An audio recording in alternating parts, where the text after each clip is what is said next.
చిరడు ఆనే రాలేదు ఆనకి ఎవడో లేదు నాకెవడెత్తాడు అని ఒక రకంగా మన సమాజం మనల్ని చూస్తుంది. ఒక బాగా చదువుకున్న వాడు వ్యవసాయం చేస్తే సాటి వ్యవసాయ రైతు కుటుంబం ఏం చేస్తా అంటే అంత చదువుకుండా వచ్చి వ్యవసాయం చేస్తాను, నువ్వు చదువు పని చేయాలంటే ఫస్ట్. ఇప్పుడు ఎగ్జాంపుల్ ఏంటంటే బాగా చదువుకున్నవాడు వ్యవసాయం చేసి మేకల గొర్రెలు కాసుకుంటుంటే వాళ్ళకు పాలేరున్నాడు కింద స్థాయిలో ఉండే ఆర్థికంగా బాగా అట్టడుగు నిరాపేక్ష పేదరికంలో ఉన్న వాళ్ళు ఏం చేస్తారంటే బాగా చదువుకున్న వాడు వ్యవసాయం చేస్తాడు, నువ్వేం చదువుతావులే అని చెప్పి వాళ్ళ పేరెంట్స్ బంద్ చేయిస్తారు.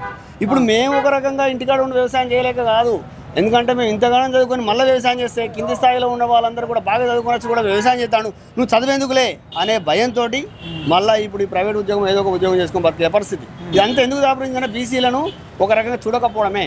నెక్స్ట్ వచ్చేది బీసీ రాజ్యం, ఏం టెన్షన్ అవసరం లేదు. నెక్స్ట్ అసెంబ్లీ ఎలక్షన్లో బీసీలు నిలబడుతున్నారు. బీసీలకు గవర్నమెంట్ బీసీలు అడుక్కోవడం కాదు, బీసీలు నేను బీసీకి టికెట్ ఇస్తా అనే స్థాయి రావాలి. బీసీలకు టికెట్ ఇస్తాం, చైతన్యం వస్తే వాళ్ళే వేస్తారన్న. చైతన్యం వచ్చే వరకే మాత్రమే మన పాత్ర. ఇప్పుడు మీడియా కానీ ఇప్పుడు సోషల్ మీడియా లేకపోతే మనకింత బీసీలకు ఛానల్స్ లేవు.